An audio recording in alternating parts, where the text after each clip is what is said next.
ഇതിലൊക്കെ യാഥാർത്ഥ്യങ്ങൾ എല്ലാവർക്കും അറിയാലോ.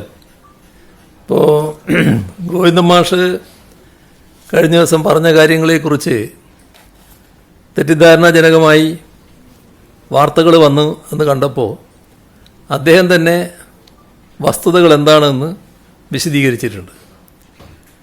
സി പി ഐ രാഷ്ട്രീയം എവിടെയും തുറന്നു പറയാറുണ്ട്, അതങ്ങനെ മറച്ചു വെക്കാറില്ല.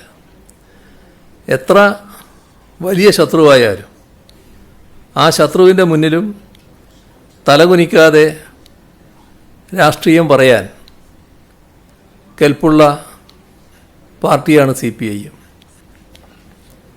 ഇവിടെ കാണേണ്ട വസ്തുത, ഞങ്ങളിൽ ആരെങ്കിലും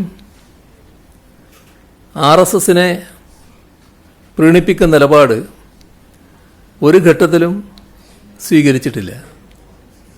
ഇവിടെ RSS ആരാധിക്കുന്ന ആൾക്കാരുടെ ഫോട്ടോ വെച്ച കാര്യം നേരത്തെ പറഞ്ഞല്ലോ. അത് നമ്മുടെ കേരളത്തിൻ്റെ അനുഭവത്തിലുണ്ടല്ലോ. അത്തരം ചില ഫോട്ടോകൾക്ക് മുന്നിൽ ചിലർ താണു വണങ്ങിയ നില കേരളം കണ്ടതാണല്ലോ. അങ്ങനെയൊന്നുമുള്ള നിലപാട് സ്വീകരിക്കുന്ന പാർട്ടിയോ പാർട്ടിക്കാരോ അല്ല CPI ഉം CPM കാരും.